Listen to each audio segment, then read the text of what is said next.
There is nothing wrong with your screen. Do not attempt to adjust the picture. We are controlling the messaging in this transmission. We will tell you the topics you may speak about. We will remove any speech we deem unfit. We will identify and protect you from all that is evil. You need only put your full trust in us. We are the government, and we are here to help.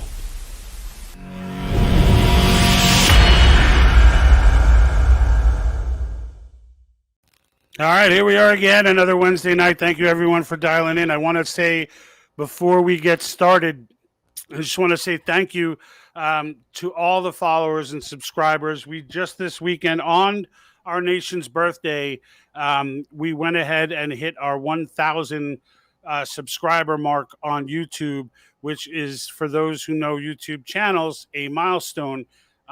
We did so in a little bit over a year.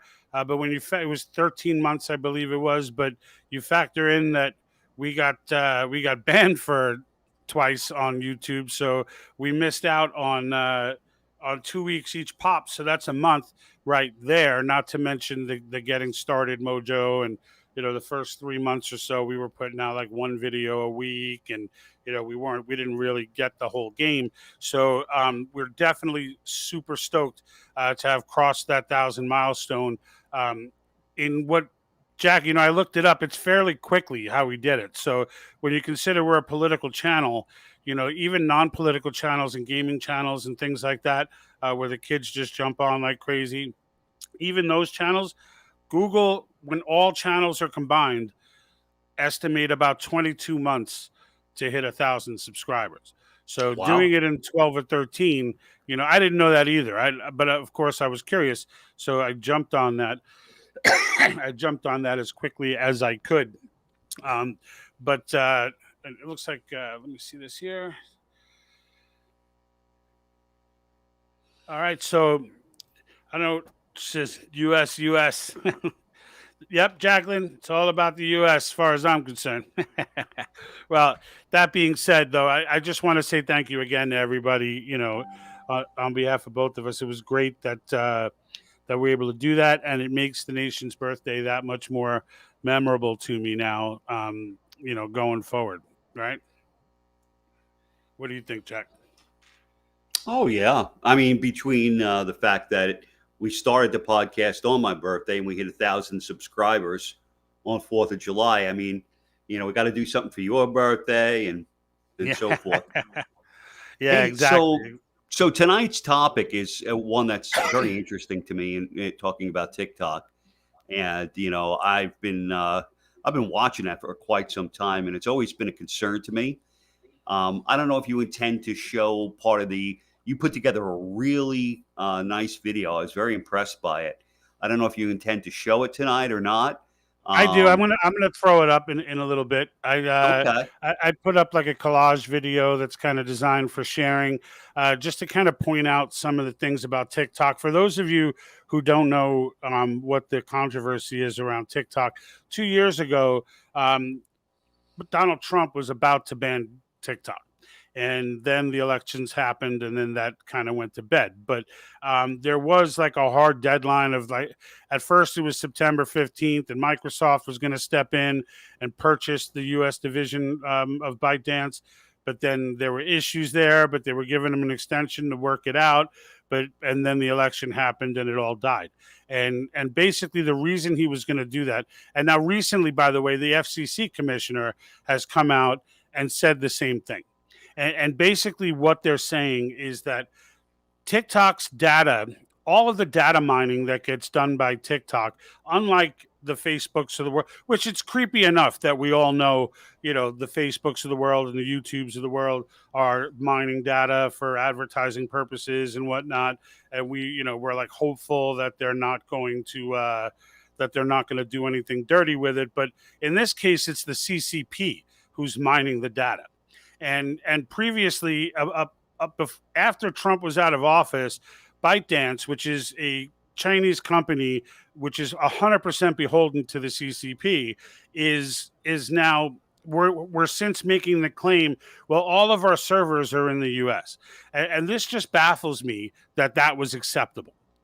And the reason why it baffles me is because this is just like they said with the routers in Maricopa County when they were doing the audits, and they're going, oh, well, we have sensitive data on these routers. It's like, you don't store data on routers. So like it was just such a dumb thing to say from an IT perspective, and this was such a dumb thing to accept from an IT perspective. They basically told our government, well, the servers are all here in the U.S., so as if that means that China can't access them here in the U.S. Right. Like of course they can access them. So it was just like ridiculous how, like, how they did that. How are you, Michael? Michael Arnold is on board, our state director in Massachusetts. How are you, sir? Always good to have you on. And Robert, happy Independence Day to you too, sir. But when you look at these situations now, for whatever reason, we accepted that for 2 years and been going on. Now the FCC commissioner is stepping up and saying, well, wait a minute, this is a problem. And it didn't happen because the FCC or anyone else for that matter. Like, you would think it would be like the Secret Service or like NSA or some CIA. You would think it would be one of them who like discovers this. No. BuzzFeed discovered this and got their hands on a bunch of leaked audio tapes where they're all admitting basically that, yeah, the CCP has full access to all U.S. data. And mind you, there's 80 million users roughly 80 million users in the U.S. alone on TikTok. 60% of them are between 16 and 24. All right. So they're not just mining data on U.S. citizens. They're mining it on our youth. Like they're mining data, and they've been doing so for years. Now, people are like, oh, come on. TikTok is just, funny cat videos and funny shorts about, dogs and dances and stuff. No. As the FCC commissioner said, that's the wolf. That's the sheep's clothing. All right. That's what, and I'm going to be honest with you, Jack. My wife gets into the dog videos. Like, she's really into like the dog. She loves dogs, and they have all these funny dog videos on there, and she loves them and she watches them all the time. And I could sit there with her and watch these things. They're funny, like they're legitimately cute and funny. But that's the sheep's clothing. Like that's what, from there they're monitoring everything. Keystrokes, they're monitoring, biometric data as you log in. Like they're monitoring all kinds of information, and they use this type of information for things like, does this say I lost audio? I hear you. Can anyone tell me if they're not getting my audio? It looks like I'm moving okay here. The last time I went live, I had an audio issue. Melon turned the all right, so Jacqueline's definitely hearing us. She's like gathering all your info. Yeah, absolutely.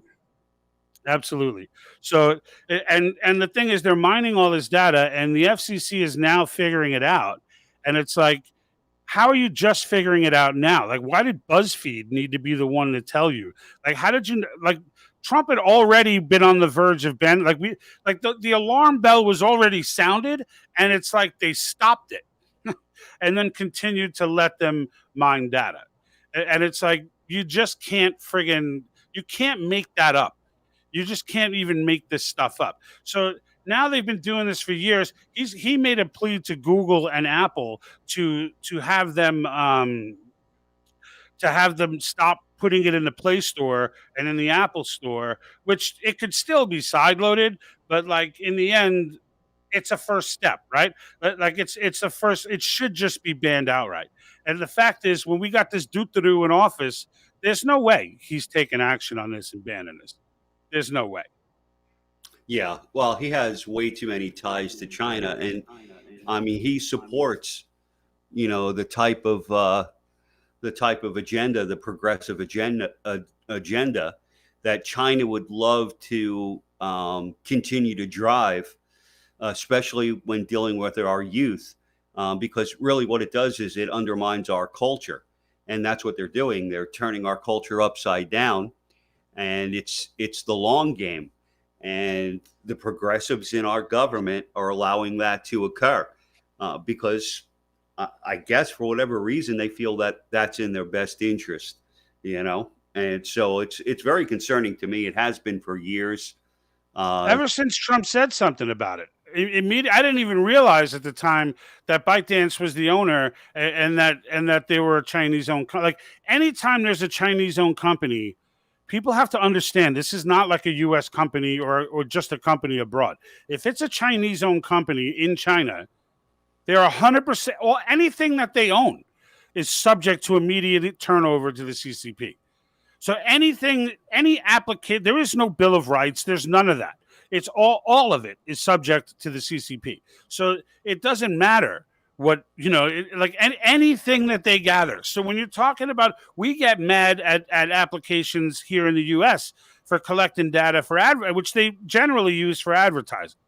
But even that pisses everyone off. But yet all of our kids, and I guarantee you, anyone watching this, anyone whose eyes lay claim to this recording or this live event, your children too have TikTok on their phone. It's almost a guarantee. Like my daughter, to her credit, took it off her phone on her own. Like she just took it off her phone on her own. I was stunned to hear it, but she was like, she too was watching the dog videos and the cat videos and things. And she said they started inundating her with political stuff. And she's like, the other platforms weren't doing that. But she's like, on TikTok, she started getting all this stuff in her feed that wasn't stuff that she went to go look at. So she was like it's not stuff based on her behavior. You know what I mean? They were just pumping stuff in. Yeah. Well, when you take a look at the Chinese counterpart, TikTok in China, it's used as to propagate their point of view. It's a propaganda machine is really what it is. That's where Wu Mao came in, which you and I have talked about, but just as a refresher to the people that are listening, Wu Mao or 50 Cent Army is thousands upon thousands of people in China that are sitting behind computers, and they're viewing traffic on a variety of sites, and they're jumping in to influence conversation, either from a disruptive standpoint or to hammer something home. So there's, it's no wonder that if they're using TikTok in China to try and persuade or influence their own population, then obviously they're going to use that as a tool here. They'll have to be a little bit more discreet about it. But it's still, I mean, we've talked about 50 Cent Army in the past. Mm-hmm. Like it's not a new concept that they have these legions of people who just, and there have been many times in our comments, because you know how I am, I get very engaged with the comments. And there are many times where I started identifying them to the point where when I finally called them out on it, they stopped commenting. But you can see the combination of because that when someone who speaks Chinese as a first language tries to type in English, there's certain grammatical errors that just always get made. So in the midst, they're all screaming Trump, Trump, Trump. They're off topic. They're just yelling about Trump, and the topic's not even about Trump, but they're just yelling about Trump. And then I'm like, is this person at first I'm like, is this person sane? And then all of a sudden I start seeing the grammatical errors, and I'm like, and I'll make a comment like 50 Cent Army, eh? I was like, looks like you're getting docked to 25 cents now, or something like that. And they just disappear. They stop talking altogether. There have been multiple instances where I've done that, and they have. And Kathy says here, kids get much information from TikTok. It's not just cat videos for them, unfortunately. And that's right. That's right. It's not just cat videos for them. As a matter of fact, that might be a good cue to throw this video up real quick. It's a 3-minute video. You'll see some of the, most of what TikTok is promoting is, if it's not just outright Biden this, Biden that, it's the transgender psychosis. It's this, anybody could be whatever they want, crazy stuff. And forget we have science on our side while they forget biology altogether. It's all that kind of stuff. So I snipped some of that in there as well. But this is what I'm going to ask of everybody though is like after the video, I'm going to release this either later tonight or tomorrow. And when it releases, share the hell out of it because really this one was designed to be shared. I mean, I appreciate everyone who shares our live events and things like that. That is always appreciated. Please make sure you comment, hit the like buttons, all that fun stuff. It helps greatly with our distribution and it costs you nothing. But this particular video, when we put out these produced ones, they're really designed to share. Right. So the ones that we've put out in the past have gotten 65,000, views or more. So like those are the ones that these type videos, the live events, things like that, maybe 1,000 or so, but those are getting 65 because they're quick, they get to the point and they tell the story. So here it is.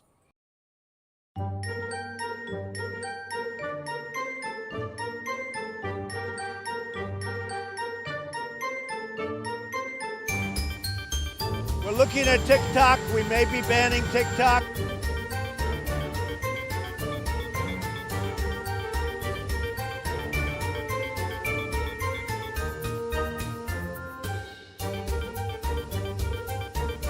What this BuzzFeed News report, really a blockbuster reporting, showed from leaked audios is that according to the reports, everything is seen in China. So the question of where to store the data is a bit of a sleight of hand because it's being accessed by engineers with ByteDance in Beijing, and they're ultimately beholden to the CCP. And we know that they are in search of sucking up as much data as possible.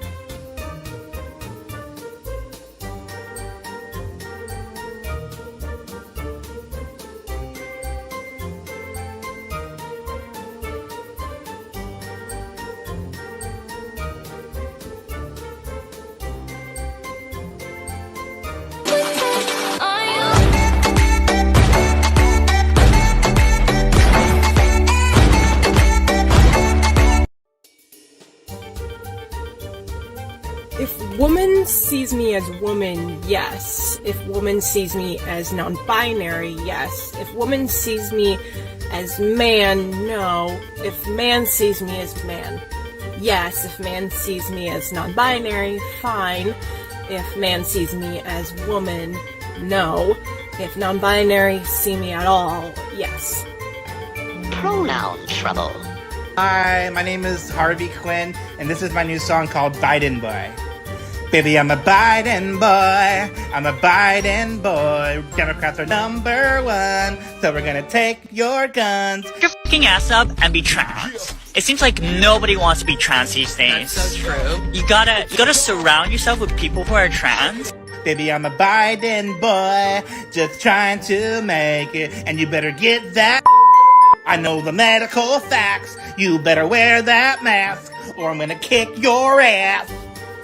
Yeah, I don't think so. My name's Farah. I am a trans woman as well as an intersex woman. My pronouns are she, her, they, them, or your grace. My eyes are tattooed. My nose is a piercing. I identify as a threat, a nightmare, and a goddess, so please bow down to me. What the heck was that?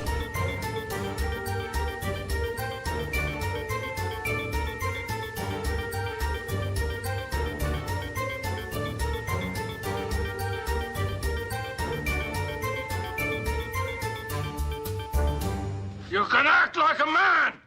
What's the matter with you?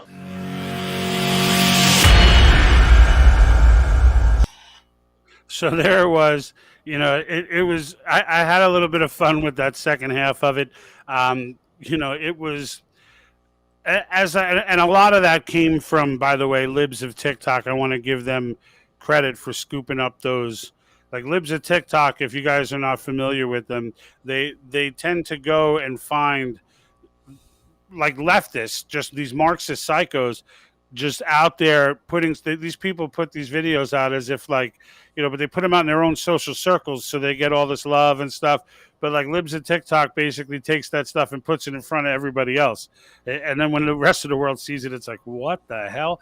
I mean, what was that last guy? Like I don't even know what that was. Like I was so glad to have found that Yogi clip because I was like, I need something that like expresses my disbelief at how bizarre. I don't think Stephen King could have wrote that character in one of his stories. Yeah. So. Yeah. And Daily News says, holy cow. And Kathy says, oh, dear Lord. Yeah. This is like next level next level stuff here, and like, and really, I mentioned in the video, but I didn't really mention it here. Was ByteDance, the company that owns the CCP company that owns TikTok, they also fund lead stories. So Facebook is the biggest funder of lead stories, but then there's right behind them is ByteDance, which every time you say ByteDance, you're saying the CCP. Right.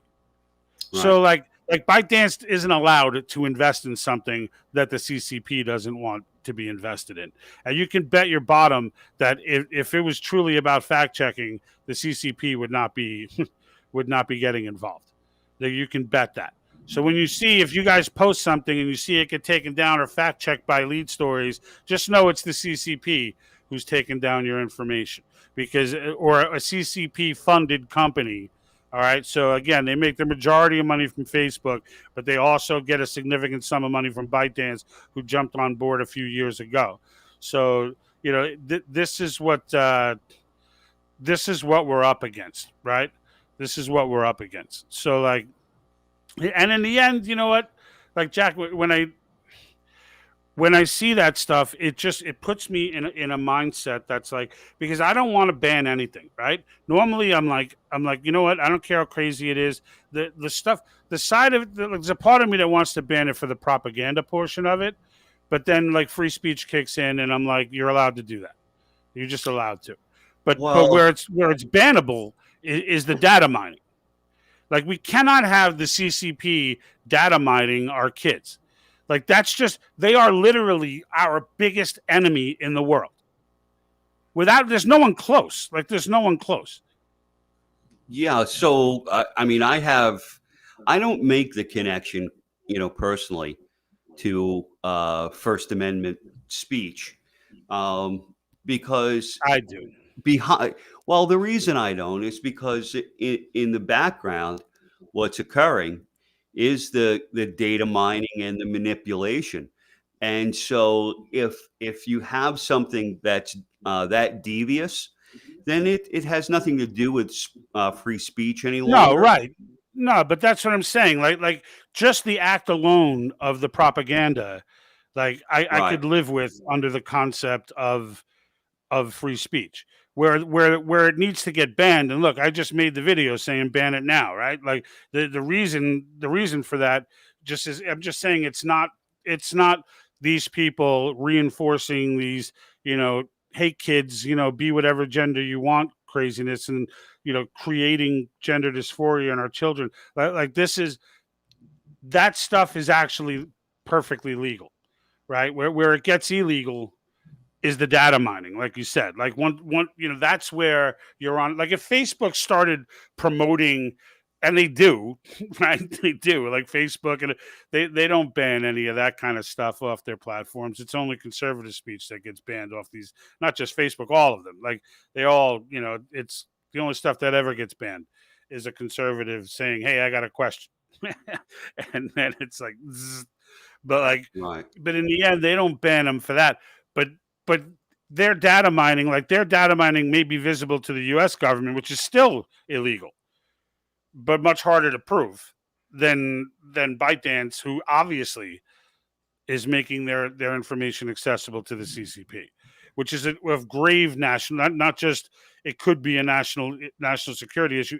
It's a grave national security concern, because China's been trying to mine data on us for a long time, illegally. This is not new. Yeah. Well, look, there are psychological wars that occur in the background. I mean, we've done it as a country for many years.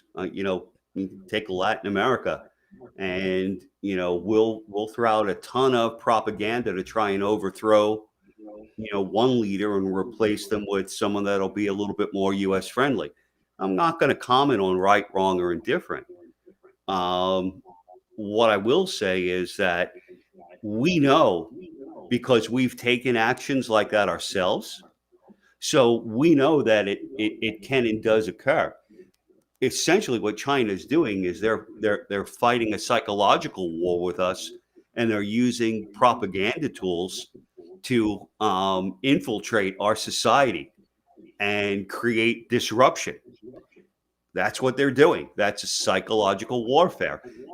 Based upon that, that gives us every reason to shut it down. You do not open up the doors of the hen house and just say, "Come on in, Mr. Wolf," because we No, know but what the thing is, it opens up a slippery slope then. Like when, because now you're like what?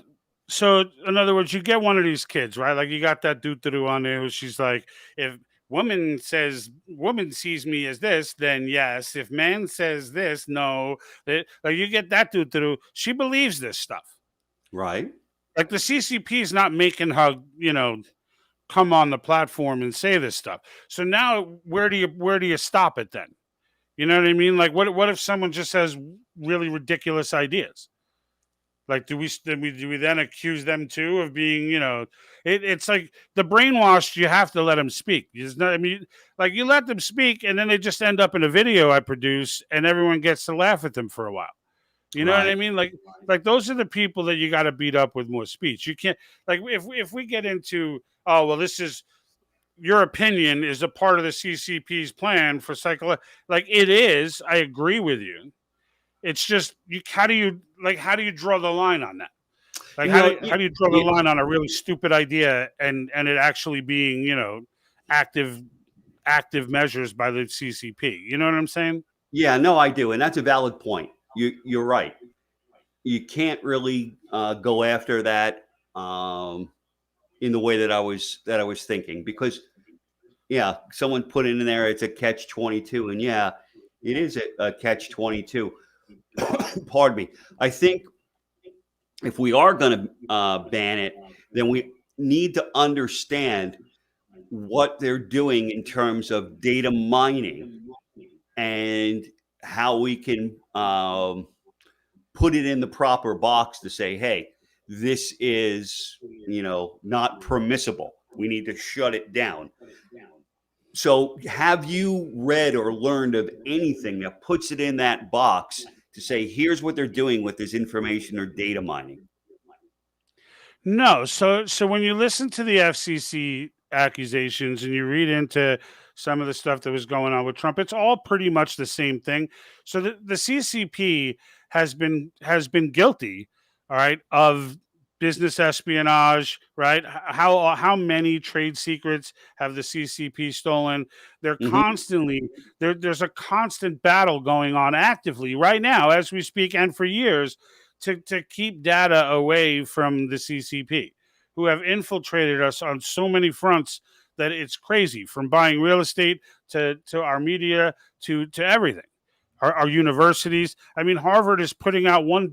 Did you see? I mean, I know you gave me the thing for it, but did you see that documentary? Did you watch the one? What is a woman? Yes.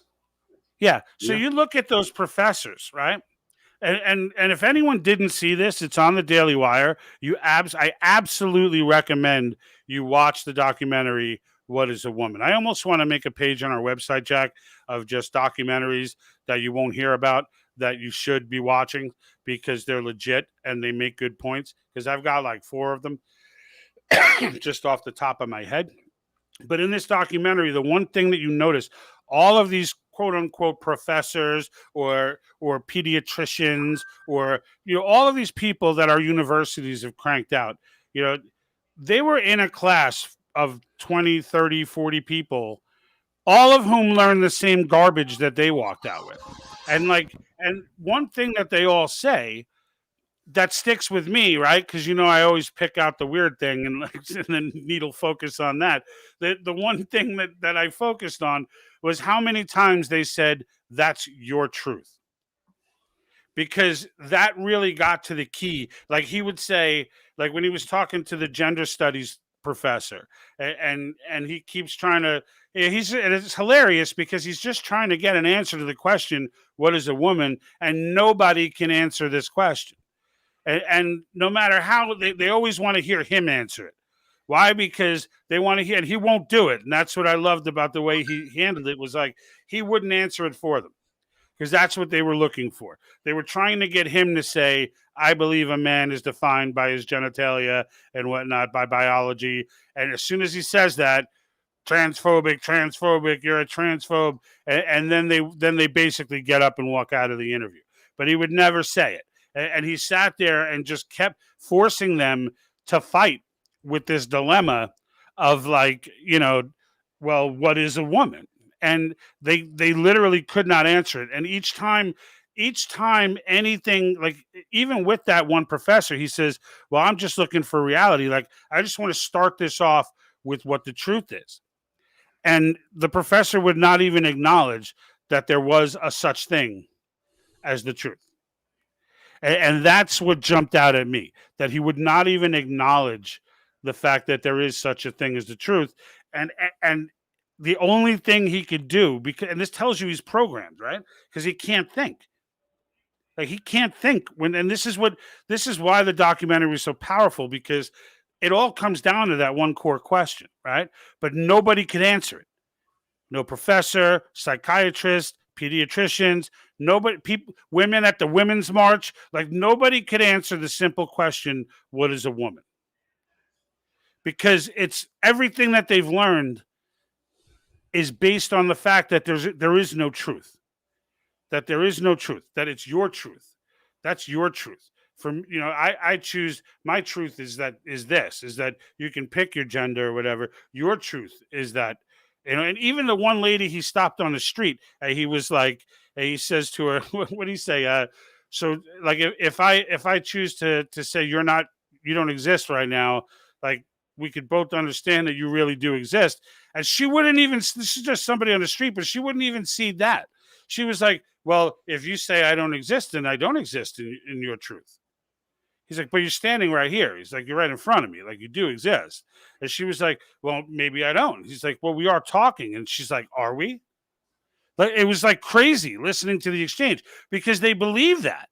They believe that literally, like, whatever you think is just, it just automatically is, because that's what you think, and your perception is real reality, not, it's like, and that's the core of all of the madness, because everybody's just like, no one admits that there's truth, therefore everything goes.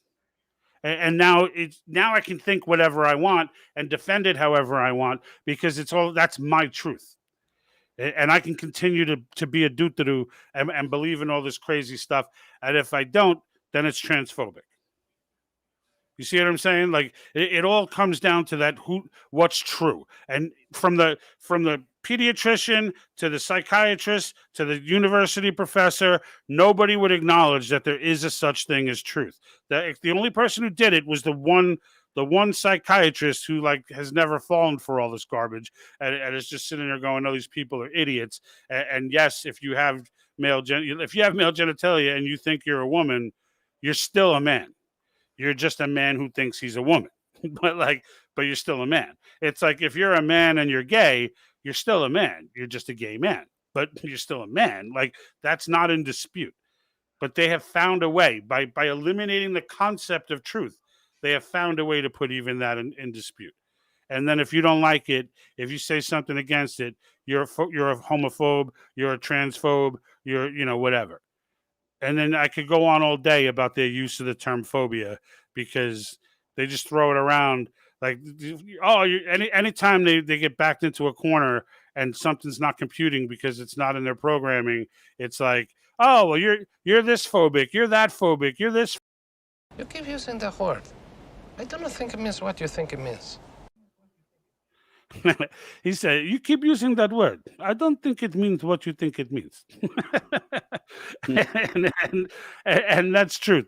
And that's truth. They keep using these words that are programmed into them, and they have no idea what they mean. But Jack, I want to go on with you on, because we've been yapping about TikTok and these gender role nonsense for a while. I want to kind of just get into what you were talking about in one of your previous videos this week with Obama, and I did upload your clip. So, I don't know how many people watching really believe that Biden is in charge right now. As I think everyone who's even half honest with himself knows that whether it's Obama or not, somebody is pulling the strings for Joe Biden. And, a lot of it is probably his wife, I would gather, But when we saw that meeting, right, that where Obama showed up, what was it, the House of Representatives? Mm-hmm. And everybody was, oh, yeah, and completely ignoring the president of the United States, and I was swooning over Obama, and like the president's even trying to get Obama's attention, and he like brushes him off, like it absolutely looked like Obama was in command of the room. And here's the quote, and then I want to hear you opine on it real quick once I play. What you know now, do you wish like you had a third term?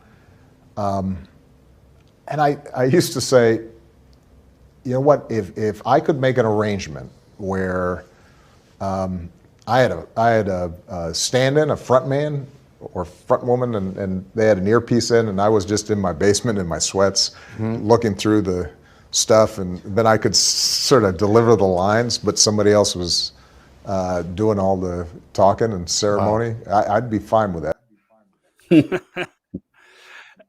Right, and you hear that, and when I heard it from your thing, I didn't even know that quote was out there. So when I heard that on your video, I was like, "What the hell?" Like this dude is like straight telling us what's going on right now. Yeah, well, I mean, he's obviously not sitting in his basement delivering the lines, because the lines coming out of Biden's mouth are far too inarticulate to be coming out of Obama's mouth.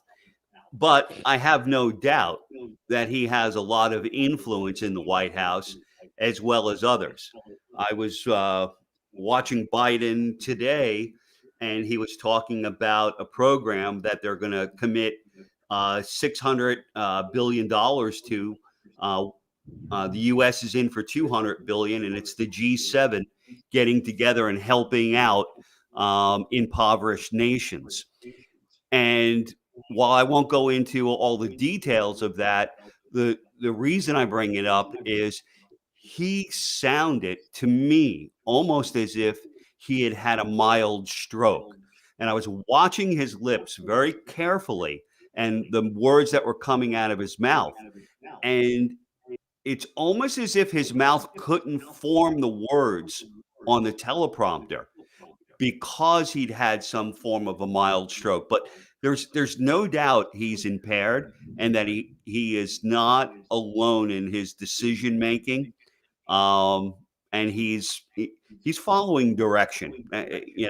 Whose direction? He's clearly from the campaign. We all look, if you're telling yourself that Biden is not suffering some form of dementia, you're just lost. Like we knew this while he was campaigning. Like he's been declining in mental health for a very long time. Like I honestly didn't think they were going to push him, to even continue. Like I thought that they would finally go with a different candidate and try and promote that candidate, etc. Because it was just like Biden is just embarrassing to watch. Like, and when I say embarrassing, it's I feel bad for him. I feel like I think there's a special place in hell for his wife, because I think that she's the one driving all this. I mean, she's the one that is like enjoying the White House right now. Yeah. Like in the end, Biden is not enjoying this job at all. I don't feel bad for him at all, George. Well, he's demented. It doesn't matter. Like to me, it like falls in the category of wishing death on people. Like I could disagree with his politics all day, but like in the end, like the audacity to take someone who's suffering from dementia and put them in a role like that, where it's the single most demanding role in the country, maybe in the world, and to have someone with dementia being forced to like drift around and walk. I mean, he walks around sometimes he doesn't even know where he's going. Right. It's like crazy. But I want to address this comment, because I want the left to know, and clearly this guy's having fun thinking that Trump is in the crosshairs by so many investigations. I have to assume that they're on that left and probably suffering some sort of Trump dysphoria. But like, to be honest with you, GH, I don't follow the January 6th trials almost at all. I got interested for a second when that one dude came up there and was telling the story about Trump reaching for the front wheel and all that. And then when, then the agents come out and be like, we never said that. Like almost in the same day. And it was like, all right, like you almost had me. I was like, you almost got me. I was like, but like otherwise, the only thing about January 6th trials that and it's not even trials. I don't even know what they call it. The tribunal, right? What the hell is it? But anyway, whatever it is, the whole thing is just all it does is exemplify how afraid these people are of Trump running for another term. And I don't understand why. Like in the end, honestly, I think DeSantis is favored right now. I'm pulling for DeSantis. I don't even want Trump to run again. Like but I still think that this is a circus. Like as soon as they made the decision from the very onset that they were not going to allow Republicans to pick the Republicans, and then they pick Mitt Romney and Liz Cheney, I'm like, come on. Like, why don't we just replace them with Bill and Hillary and move on? And let's all pretend. and then they're like, and then they're all saying, well, we don't have to release I think it was like 400,000 minutes of footage or something from police body cams. Like they're like, no, we don't have to release it all. We're going to release what's relevant. And it's like, how is it not all relevant? Because other people have footage that showed things a very different story than what they're showing. And the reality is it was a little bit of both, right? So there was a little bit of both going on.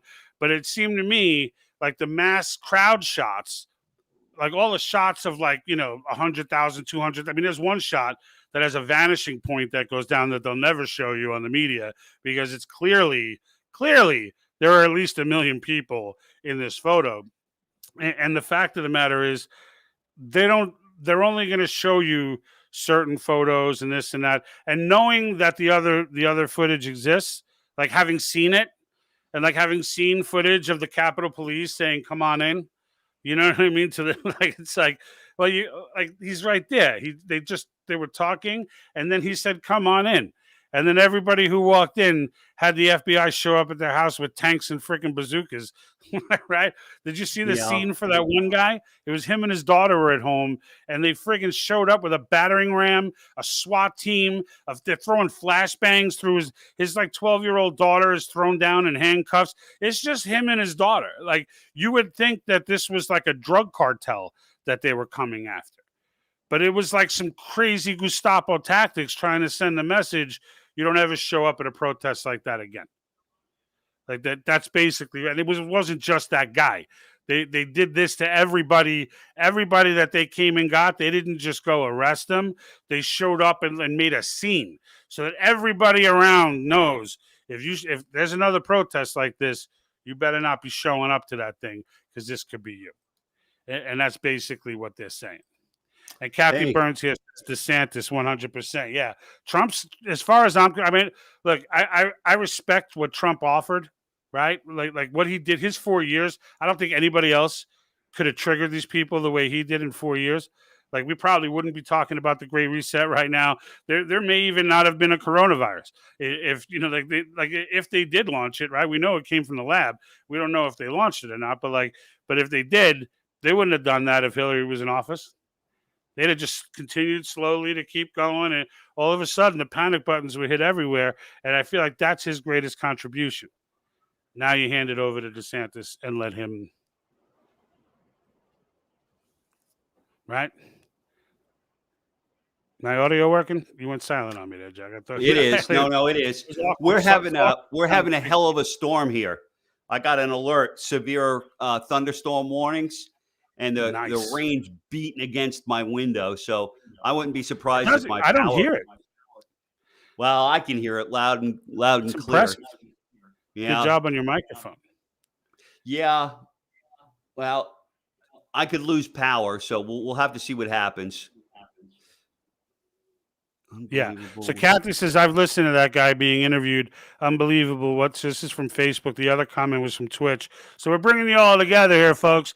And he says, she says, unbelievable what these people went through and did not even get charged after a year. What a freaking joke January 6th is. So, yeah, I went and read at least 150 to 200 of the charges from the Justice Department. They're all available online.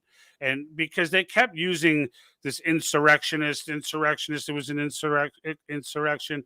And I was like, if it's an insurrection, I'm like, somebody should have been charged with insurrection. Right? Like that was so, and I honestly didn't know. So I was like, all right, so like, are they charging people with insurrection? Like, is that what's going on? There wasn't one. There wasn't one in. Now I think it was like 4 months later or 5 months later, they found like two or three people, four people that they actually charged with insurrection. And I think it's because it was starting to get tired that they were using this term for 8 months or 7 months, and yet never charged anyone with insurrection. They were all charged for trespassing and multiple counts of trespassing, like illegally walking on Capitol floor, illegally entering Capitol building. It's all trespassing, like all of it. So like, so Yeah, I mean, it is what it is. I'm over it. I laugh. I laugh. I trigger people on January 6th day. Well, the other part of that too is that there's talk about professional agitators, which came from Mitch McConnell's sergeant at arms. He was there on January 6th. Now, McConnell asked him to step down the day after January 6th, but he's been recorded as saying, and he's testified, that he believes there were professional agitators that were involved, and that we need to look deeper into that. Now, this go around, when they have the January 6th hearing, and they brought the various security professionals in, he wasn't among them because he died about 3 days ago, right before some of his peers were due to take the stand in front of the committee. There's a lot of people that are saying that it was highly suspicious. So far, I don't see that. I know that he had. You know what? It does. I used to laugh at those people who say those things are suspicious, but it happens an awful lot, though. Well, it does. It does. But like, I'm not saying that happened to him. I don't know. I don't know what happened. Like I said, I've been dialing out of this whole thing, so I don't even know what dude that was coming on the stand today. Some lady was on there crying and tearing, and and all that, and I'm just like, I just can't. The drama is just killing me. Like 90%, like when you look at the pan out shots, which they don't show in this trial, they only show the close-ups at the front door. They don't show everyone. Like, there's a scene where everyone is standing and they all have their hands up and they're literally saying, and it was somewhat sarcastic, I'm sure, but their hands were up and they were saying, hands up, don't shoot.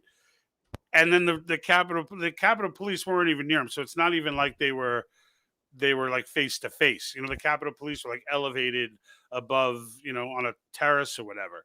But as they're standing there screaming they start firing flashbangs into the crowd. And I'm just sitting there like I don't care what you think about that happening or not happening, but the fact that video should be played right next to the one where the Capitol Police are being charged, like that front door one where the lady died and whatnot. Like, it should be getting played side by side, because you're looking at a scenario where there were at least 2 million people at this friggin' thing throughout Washington.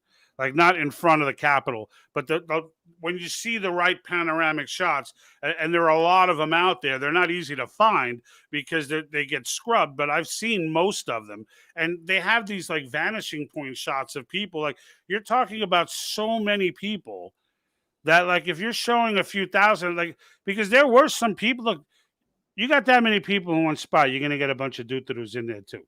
You know what I mean? Like, they were clearly, we did this, it was our second episode ever, and we were trying to show Antifa is in both.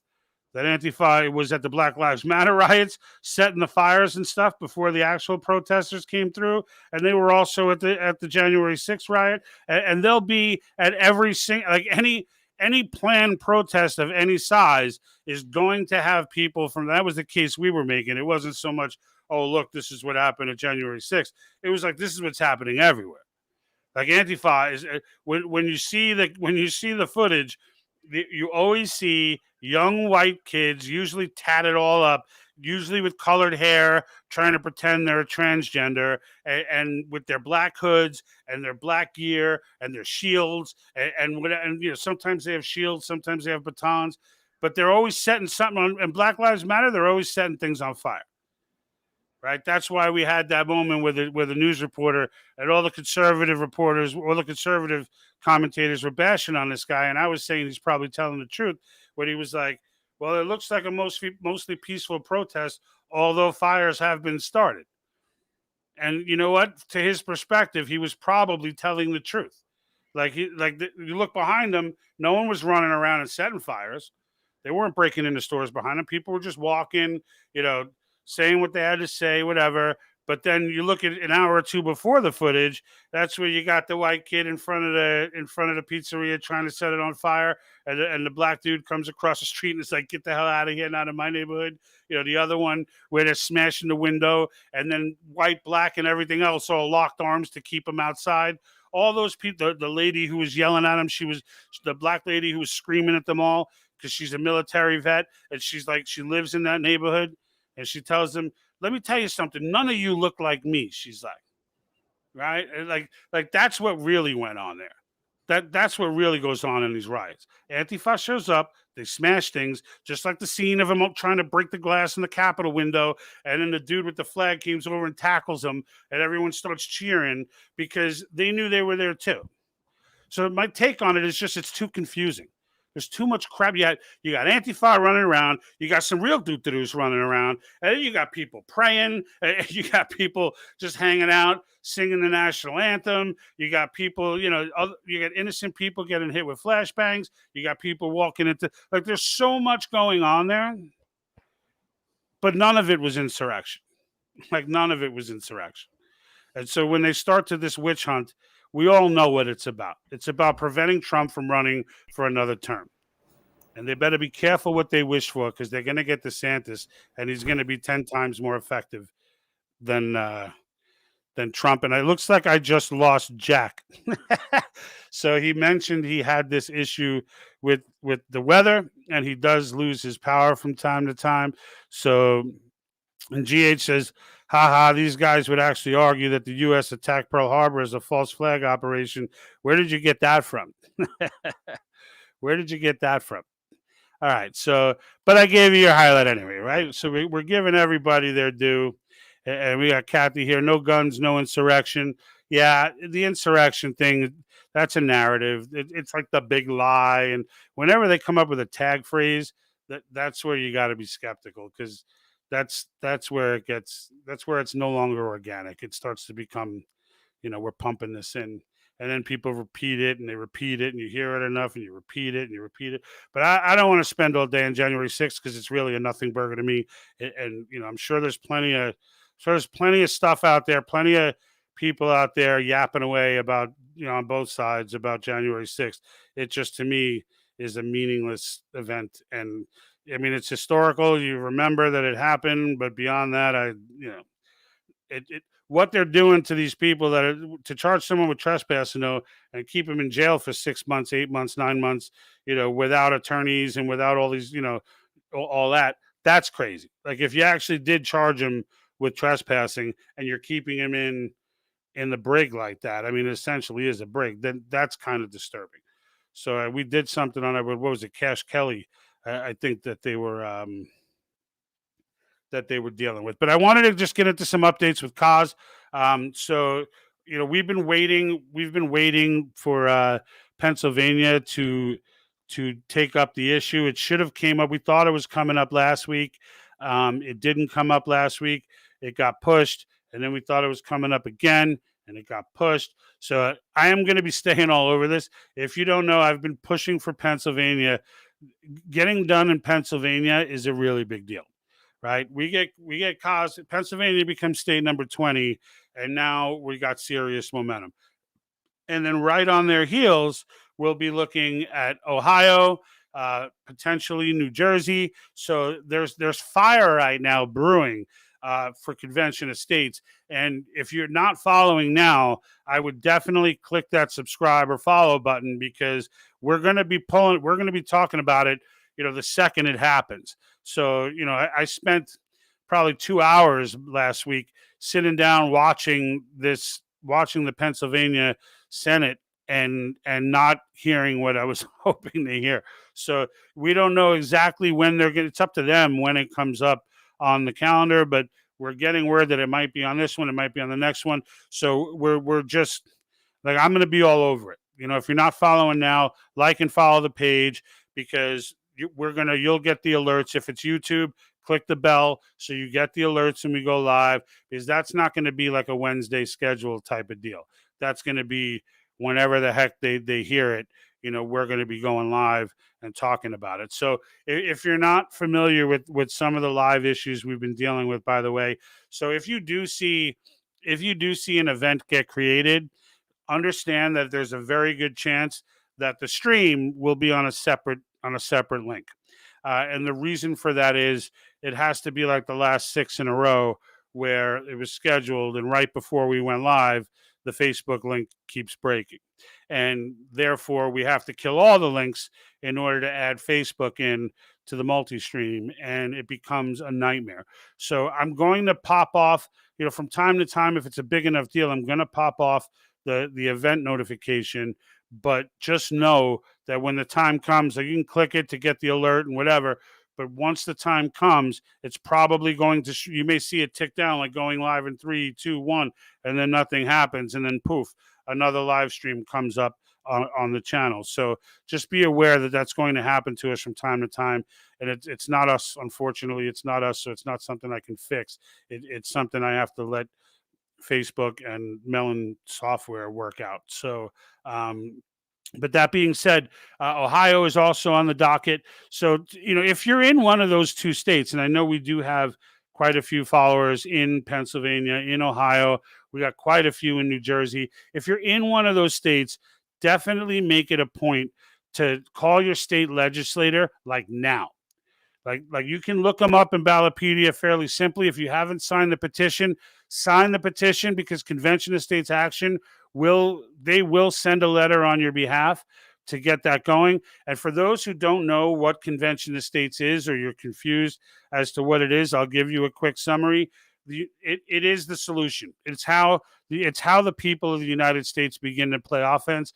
The issues are nonpartisan, so this is not a right-left issue. I don't see right-left anyway. You guys all know that. There are Americans and there are Marxists. That's it.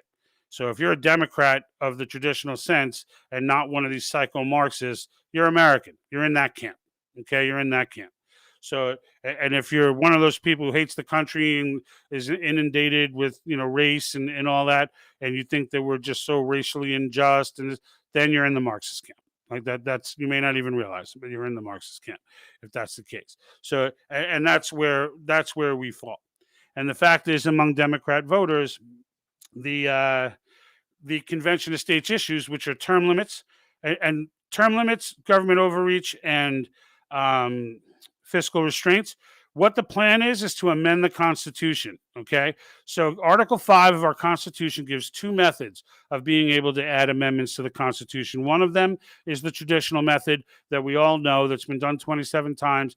And that's well, yeah, I guess you could put the Bill of Rights in there too. If you know the history, that kind of started by convention, but it didn't. It formally got done by Congress. But in the end, all 27 amendments were done this way, and that's the House votes 2/3, the Senate votes 2/3. They take the language of the bill, present it to the states, and then it requires 3/4 of the states, in our case 38 states, to ratify. The second method to do it was put in for one reason, and that was in case the federal government ever got out of control. And they absolutely believed that it would. Most of them absolutely believed that it would. They voted to add this clause in unanimously, and that tells you that they all believed in it. And what it is, instead of 2/3 of the House and 2/3 of the Senate, and then go to the states, it's 2/3 of the states passing resolutions to call for a convention, in which case the states select delegates. The delegates go iron out the language the same way the federal Congress would, and then they present it back to the states for the 38 ratified. And why is that significant? Because the federal government's not involved. The entire purpose of this was to give the people a peaceful option without revolution, without civil war, without any of that madness, to give the people a civil option to be able to go ahead and right the wrongs of the federal government once it got to a point where it was no longer paying attention to them. So that's what this is. And in the end, that's what we're all about. All right. This is the path. This is the way. We impose term limits. We're not asking for them, right? So I got the new shirts in the t-shirt store. If you haven't been to our Etsy store, you can get there from our website, patriotthinktank.com. But we added in the Play Offense shirt, at least the first of that series. That one is an Article 5 shirt, so it'll say Play Offense, and underneath it will say Article 5.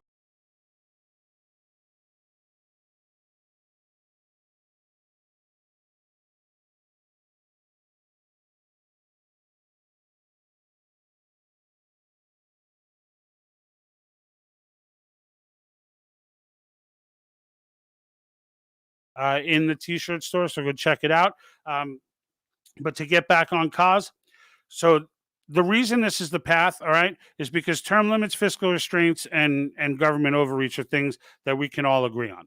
They're things that all Americans, regardless, these are unifying issues, and that's what we're trying to focus on.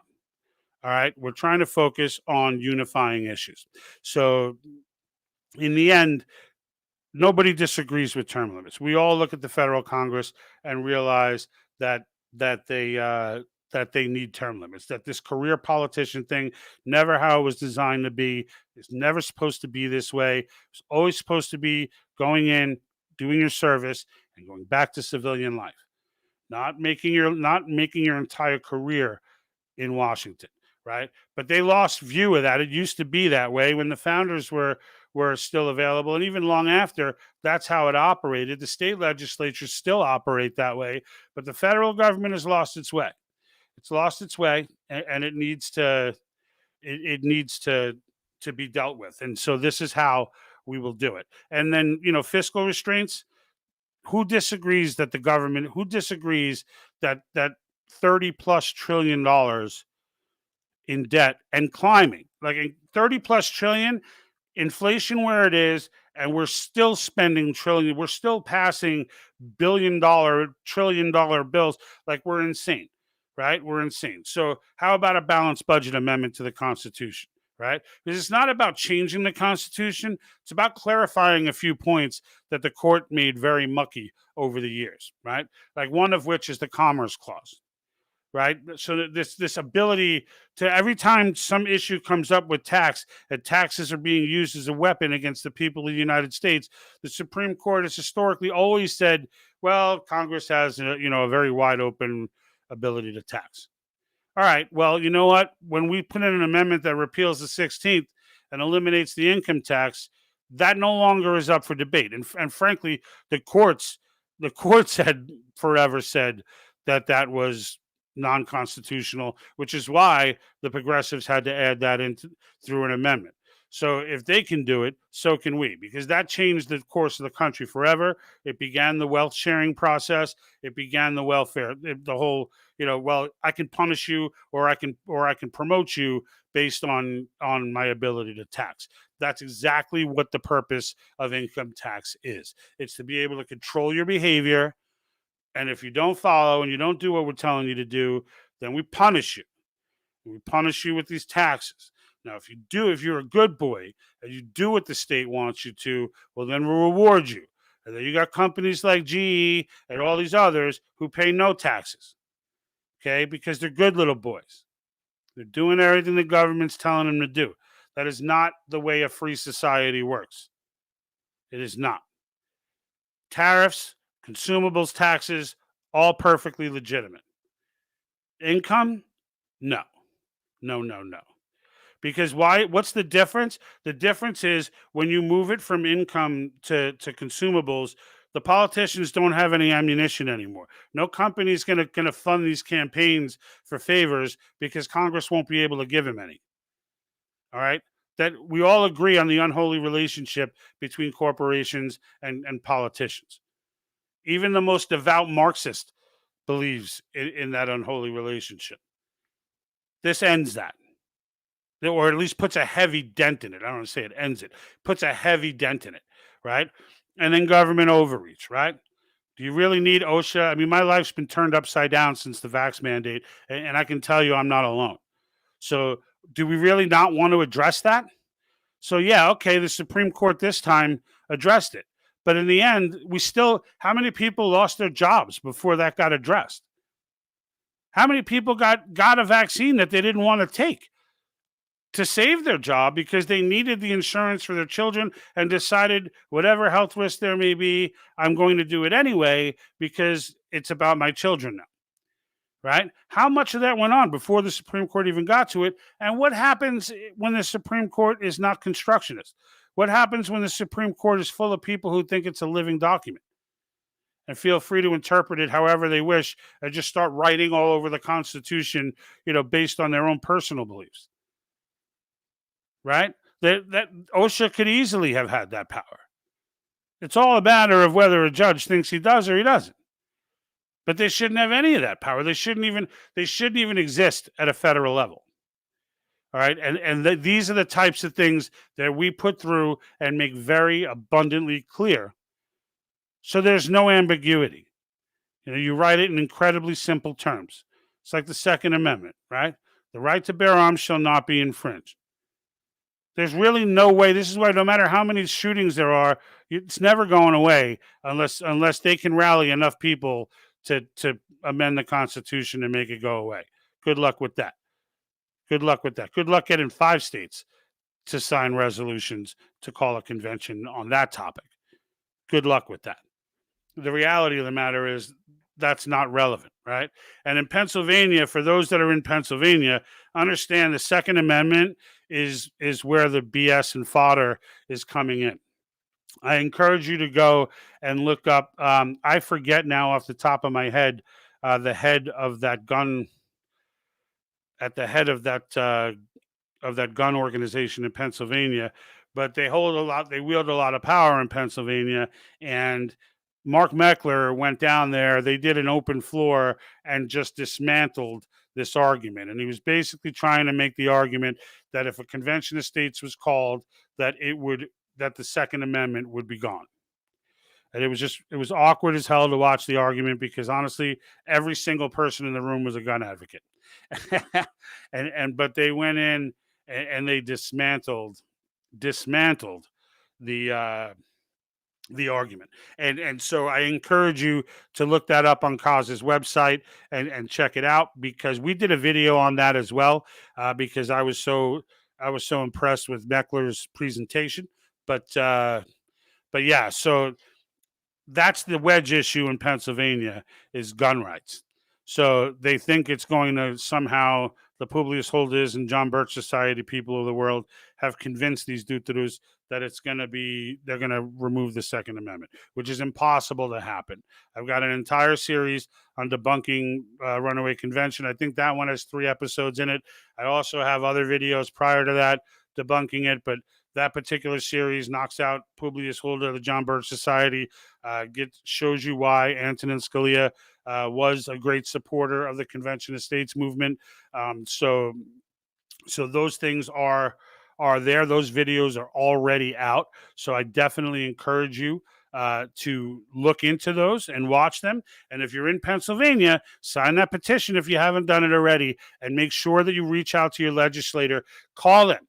You can go to Ballapeda. You'll get their Facebook. You'll get their LinkedIn. You'll get all their stuff, their email. Like, shoot them 3 or 4 different ways. Let them see, and then get 5 or 10 people to do the same thing.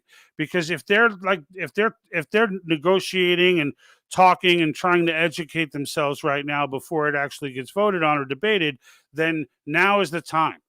Now is the time to let them know that the support is there, because it is there in Pennsylvania. The reason this is going to get heard is because grassroots have done a phenomenal job in Pennsylvania, very much like they've done in Massachusetts. So it's important, I think, for you to make yourself heard. State legislatures are the way this country is governed, not presidents, not Congress, none of that. Okay, it's done through the state legislature. And if we can get that 17th Amendment appealed, then the states can own the Senate as well, as it was intended to be from the founders. And really bring this country back to a place of federalism, which is where it belongs. Which is where it belongs. What is this saying here? So we met in 2021 at Christmas in Riverside at COS function. I'm not sure what you're saying there, Daly. But I do know Daly's in Cali here with me. So, and Riverside, Daly, I don't know if you were at that event with Michelle. We did a letter writing event. I actually went down there. I haven't heard from Michelle in a while, but I know we did that one event. I met a lot of great folks there. Good food. We were able to do some handwritten letters, which we sent off to our local representatives. It was a great exercise, and it really is a testament to how different state senators and state house reps are from your standard federal ones, because these folks, they're local. A lot of them are business owners. They're not doing this for the rest of their life. They're not lifetime politicians. Yeah, a few of them may be trying to get into federal government and whatnot. But for the most part, the majority of the state house reps and the state senate, most of these people are just regular folks. And that's really the truth of it. And we should, and if you treat them as such, and I think this is where Cause Action does such a good job, is that they treat them as such. And they talk to them like they're regular folks. And that they're able to make a lot of progress that way, because it takes all the fighting and this, All right, so here, Scalia was against constitutional convention, not convention of states. Yeah, so that's part of it, Daly. So Scalia, I mean, we did a whole episode on Scalia and how the John Birch Society tried to skew the narrative, which wasn't even a narrative; it was real.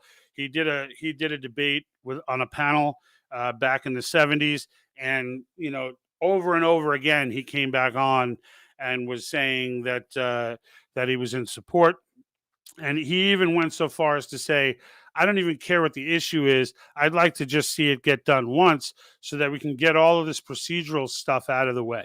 So that we and I actually played that quote on a couple of episodes.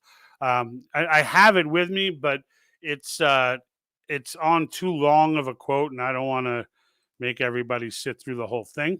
But that being said, he does say it straight out. If you look back at our previous episodes, you'll see it, where he comes right out and says, I don't care what they pass it on, just get one done. And I've been saying that this whole time, is that the precedent that this sets, once a convention is called, run, even in the worst nightmare scenario that that the stuff doesn't get ratified, or we only get like one amendment ratified, the mere act of getting through it, like, there's no more opposition after that. Now it's just, we can just focus on the issue rather than have to focus on, well, what will happen? The Constitution doesn't specifically tell the states what they have to do. We don't understand that the states are sovereign. And blah, blah, blah, blah, blah. We want more than one vote per state. Like, it's just craziness, the ridiculous arguments that come out right now. And what Scalia was saying is, this will put that all to bed. Like let's just do it. Let's just get it done. He listed himself a bunch of reasons why it would make sense to do, even and fiscal restraints was one of the issues, and this was in the 70s. So, like, the idea that we're going to elect our way out of this, like what? Who are you going to elect? Reagan couldn't do it. Trump couldn't do it. Bush couldn't do it. Bush Sr. couldn't do it. Clinton certainly couldn't do it. Biden can't even dress himself in the morning, but Obama couldn't do it. There's no one, you cannot elect yourself out of the situation that is going on in Washington right now. That's just the reality of it. You can't elect yourself out of that scenario, because it's a structural. Mark Meckler puts it this way, and I think he's spot on. Is that it's a structural break. These people get into office and they're lost. It's not. They don't go in and change the system. The system just consumes them. It's like you're giving them a pair of snowshoes and sending them into an avalanche. There's nothing they can do. And the fact of the matter is, we have to stop looking for Superman. We have to stop it. It's not going to be Trump. It's not going to be DeSantis. It's not going to be anybody. There is no president that can walk into office and fix the problems that this nation has.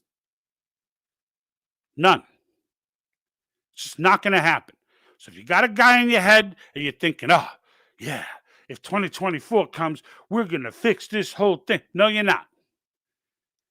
You know how you might fix it? Because I know Meckler is saying he thinks that the convention will be called around 2024. If that's the case, then yes, then we can fix it in 2024. But it won't be because of who gets elected president. It won't be for that. It's going to be because the American people stop looking for a savior outside. If you're religious, I get it, Jesus. But that's not what I'm saying. Stop looking to a president or a councilman or a congressman or a Supreme Court. Just stop. They're not helping you, even if they want to.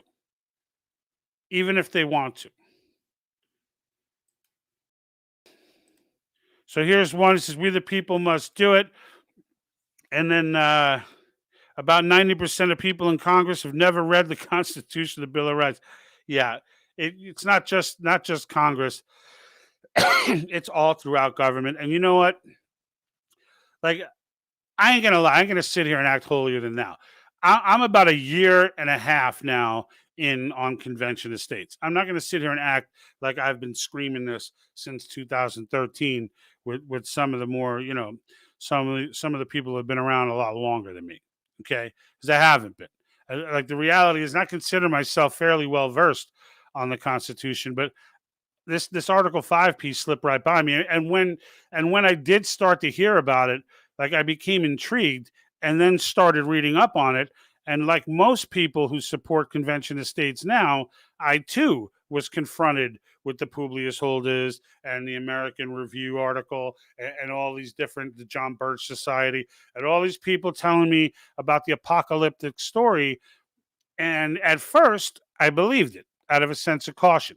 And frankly, that's the process that our legislators are going through. I want to beat up the state legislators for it, but the more I think about it, it's you know what? These are not lifetime politicians. Like the one guy that Meckler was talking to, and he says, you've been doing, you do politics for a living. I do this for a living. And the guy was like, I'm a farmer. Right? It's so you could know the Constitution, but I mean, if you're a farmer every day, you don't know the nuance and second clause of Article 5 and how it impacts and what the procedures would be and what the history is behind it and how it would all pan out. None of that's really written in the Constitution. All of that is dependent upon the states.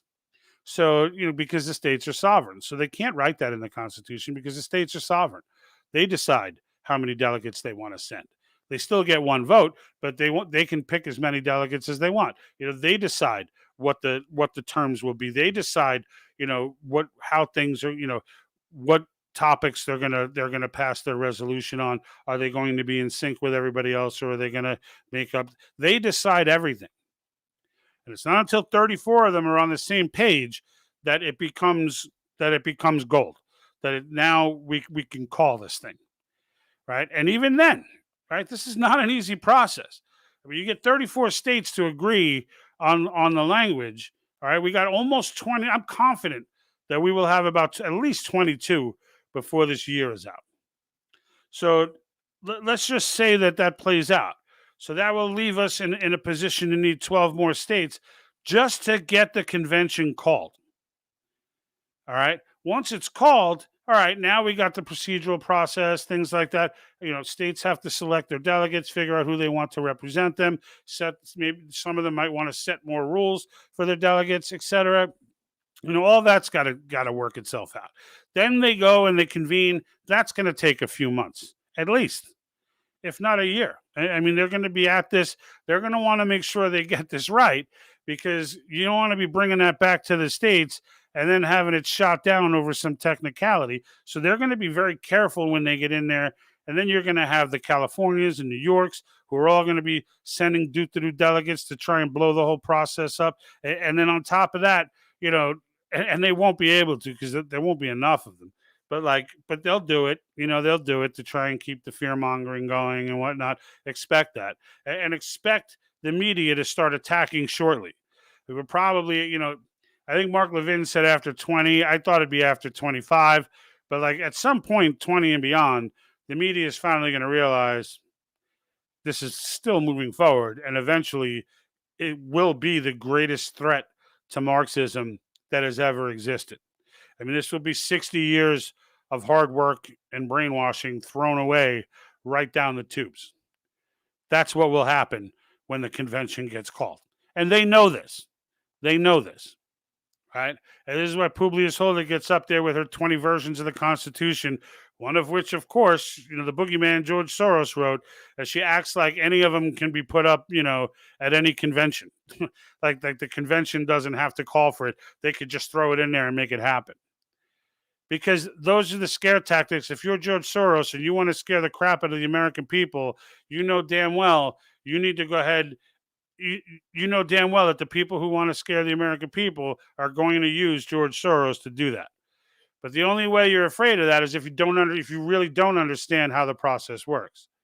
You listen to the Publius Holders and the John Birch Society people and all this. So and it's truth. This causes no quick fix. It's a careful, fair process that does not happen overnight. That's absolutely right. COS takes a while. Dude, amending the Constitution is not an easy thing to do. And it should not be.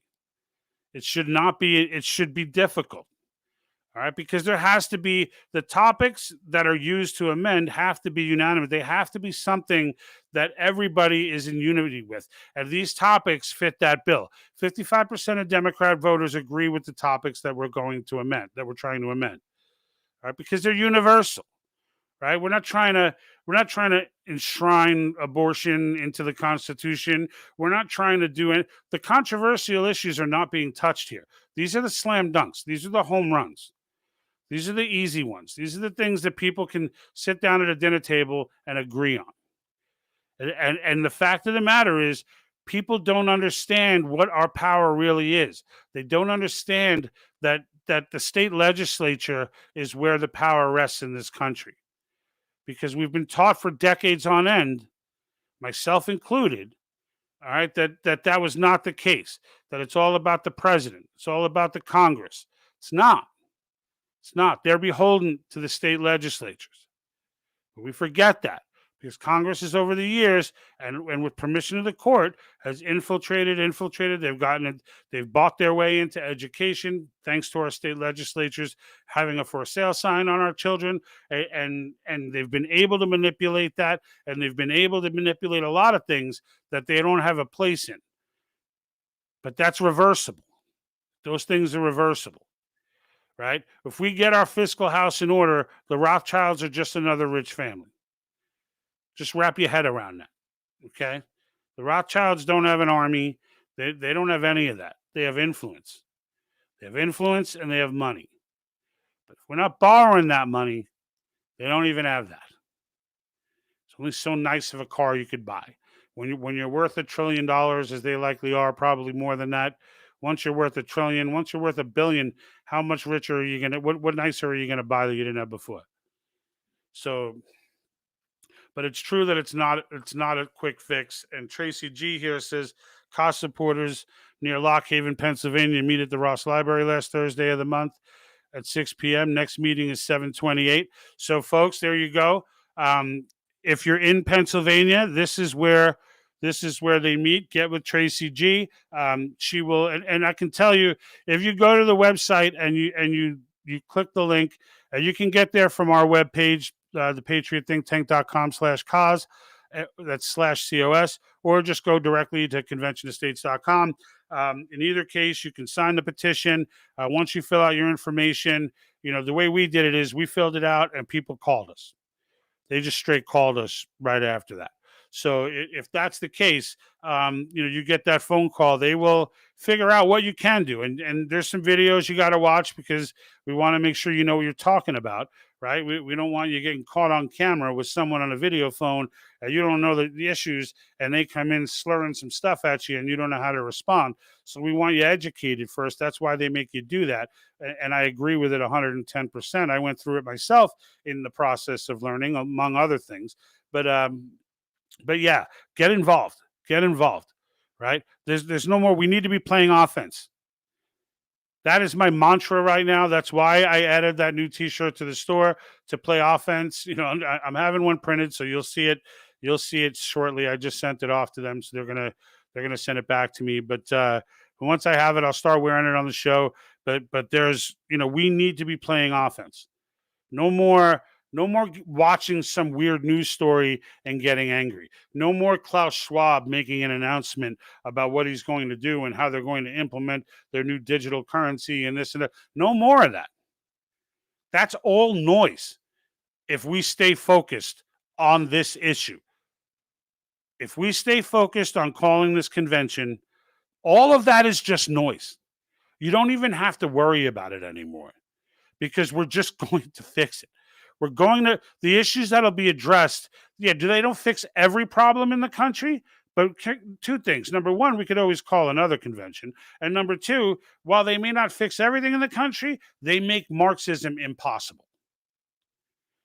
So just think of it that way, right? If we pass the amendments on these three topics, it will be absolutely, literally impossible for Klaus Schwab and his band of merry sociopaths to implement anything that they've been dreaming of in the last 50 years, which is why the narrative against COS goes back just about that long, because it's the only thing that can be done that explodes that whole thing. It's literally, just imagine them being on the stage and sitting there and matter-of-factly, yes, and our plans for the way the new economy will roll out in the fourth industrial revolution, and then like me running up there with my friggin' play offense shirt and just rolling a hand grenade right in the middle of the floor, painted in red, white, and blue, laughing and running out of the room. Let that be your visual, because that's what it's going to be like. That's what it's going to be like when this convention gets called. Like, it's that sweeping. It's that powerful. Like, the Supreme Court can't override.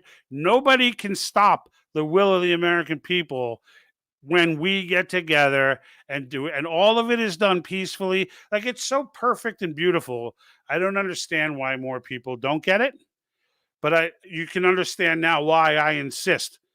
I insist. And I did this when we had 100 subscribers. I did it. I'll do it at 1,000 subscribers, and I'm going to do it at 10,000 subscribers. Because in the end, the more people that hear this, the more people that will be sold on the reality of it.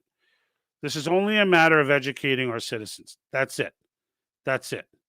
And once educated, there's nothing. And I assure you, there is nothing that will stop us. And then here Tracy says, yes, COS University is great. Yeah, COS University is really cool. So it's a series of videos. So it's not like a 10-week course. It's not, you don't have to like always have a number 2 pencil. It's it's really cool. It's very educational. It's not just on convention of states. They do basic constitutional videos. So just to get you back in tune with the original document and how that works and what it was intended to do, right? And it's very, it's very enlightening. I don't care what age you are, you definitely is worthwhile to go through COS University for sure. For sure. And I'm just looking here to see if I have any additional comments.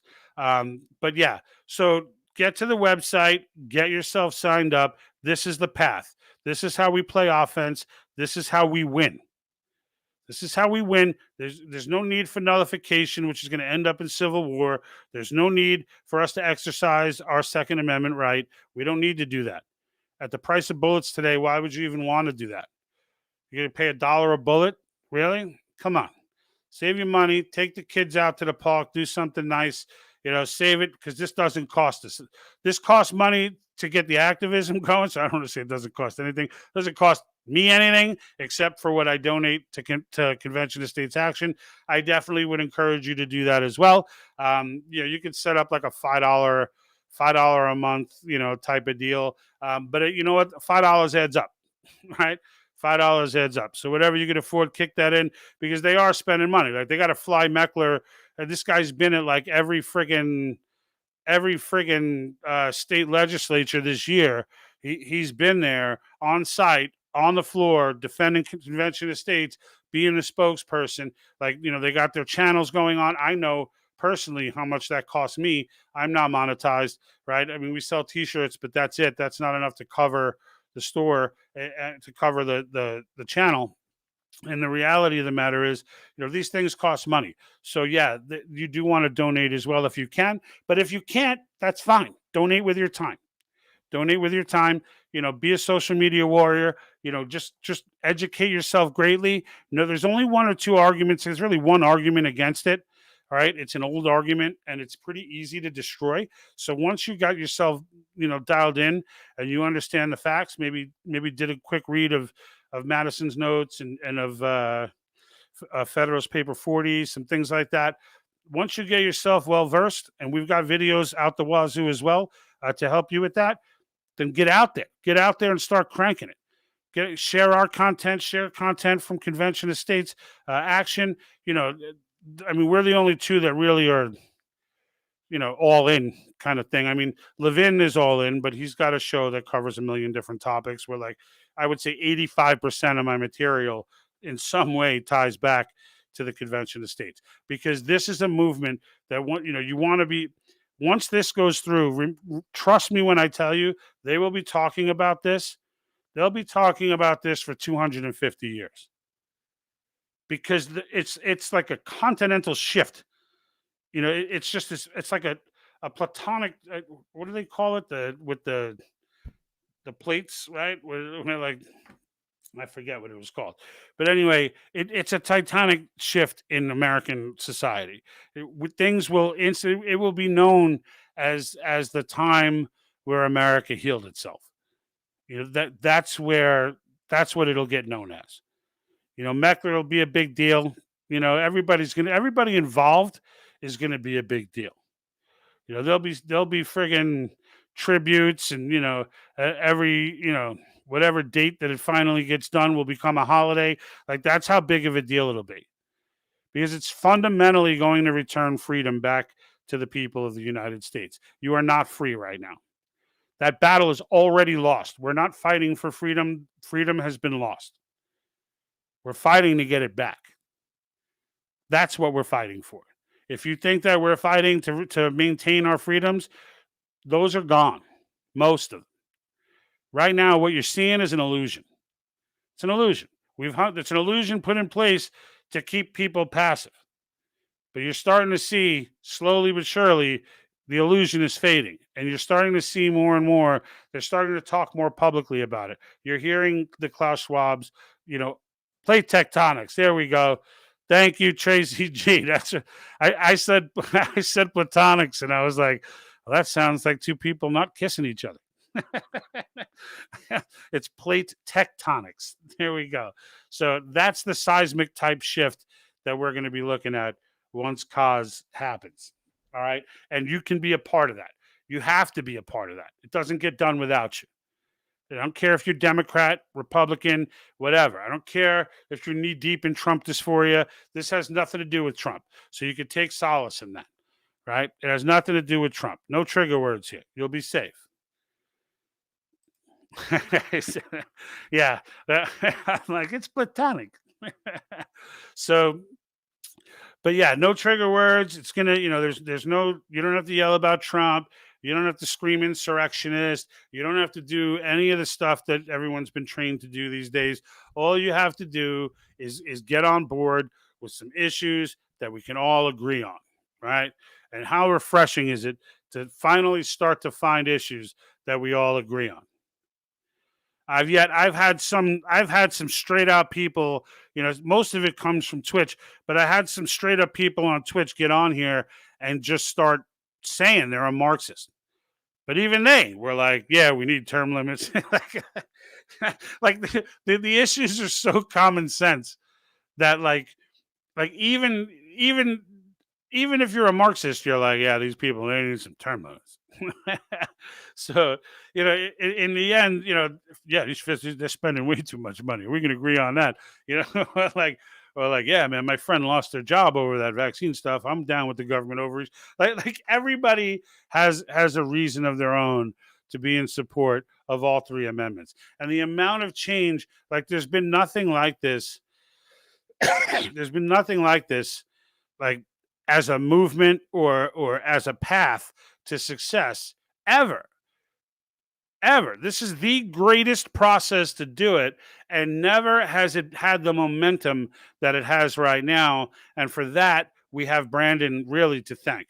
This has been going on since 2013, so it's not like something where, oh, well, it's all about Biden. It really wasn't, right? But in the end, like, there was in the end, it is now. I mean, Biden, we got 4 states passed this year. Thanks, Joe. Thank you, Brandon. Right? Yeah. See, it's bigger than Let's Go, Brandon. That's right.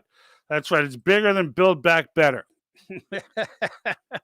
So, but this is the path, and the more of us that get on board with this, the more of us that educate ourselves and get past the myths and the craziness, and think about it. When someone tries to scare you out of it and tell you, oh, they're going to overturn the Bill of Rights, they're going to do this, like, it's all nonsense. I have every resolution that's been written on our website, www.patriotthinktank.com/COS. You can go there, see by state, click on the state. There's a link for every actual resolution. It goes straight to the state website for the actual document, and you can read the resolution. They're all written identical. They're very specific about what can be talked about. They're very specific. Some of them even specifically mention the Bill of Rights and say, if they touch this, or this cannot be touched, or whatever. Other ones assume it because they're like, we're telling you what you're allowed to talk about. So anything outside of that is no good. So none of this scary stuff's going to happen. But think of it like this: who tries to scare people? Who uses fear tactics? Right? Is it grassroots Americans that use fear tactics? Or is it Marxists who use fear tactics?